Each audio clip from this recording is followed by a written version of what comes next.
ఇటీవల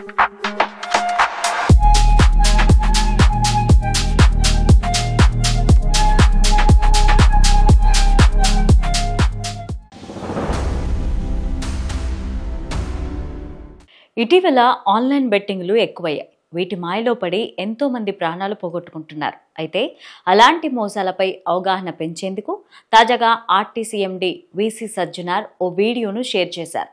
డబ్బు సంపాదించడం చాలా ఈజీ.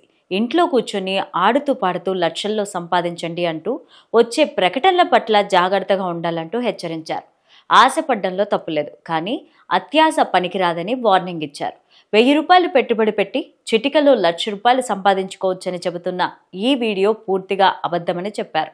99 రెట్లు లాభం వస్తుందని చెబితే నమ్మి మోసపోవద్దని అన్నారు. ఇలాంటి వీడియోలతో ఆన్లైన్ బెట్టింగ్ యాప్లు విసిరే వాళ్ళలో చిక్కొద్దని కూడా హితవు పలికారు. వీడియోలో చూపించినట్లు నోట్ల కట్టలు చూసి ఆశ్చర్యపోవద్దు. ఇలాంటి మాయగాళ్ల మాటలు నమ్మి ఆన్లైన్ బెట్టింగ్ మాయలో పడి జీవితాలు నాశనం చేసుకోవద్దని సూచించారు. అత్యాశకు పోతే చివరికి బాధ దుఃఖమే మిగులుతాయనే సత్యం గుర్తించాలన్నారు.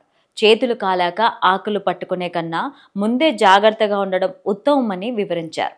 నోట్ల కట్టలతో అరచేతిలో వైకుంఠం చూపించే ఇలాంటి ఆన్లైన్ బెట్టింగ్ మాయగాళ్ల గురించి ఎవరికైనా తెలిస్తే వెంటనే మీ సమీపంలోని పోలీస్ స్టేషన్లో ఫిర్యాదు చేయాలని సజ్జనార్ సూచించారు. ఇటీవల ఆన్లైన్ బెట్టింగ్ మోసాలు పెరిగిపోతున్నాయి. వీటి వలలో పడి చాలా మంది తమ జీవితాలను నాశనం చేసుకుంటున్నారు. ఆన్లైన్ మోసాలపైన అవగాహన కల్పించినా ఎక్కువ డబ్బు సంపాదించవచ్చనే కోరికతో వారి మాయలో చిక్కుకుంటున్నారు. ఫలితంగా జీవితాలను కోల్పోతున్నారు. చివరికి కన్నవారికి కట్టుకున్న వారికి బాధను మిగులుస్తున్నారు. అందుకే వీటిపైన తరచూ సజ్జనార్ అవగాహన కల్పిస్తూ ఉంటారు. ఈ క్రమంలోనే ఓ వ్యక్తి మంచం పైన నోట్ల కట్టలను వెదజల్లుతూ ఉన్న వీడియోను షేర్ చేశారు.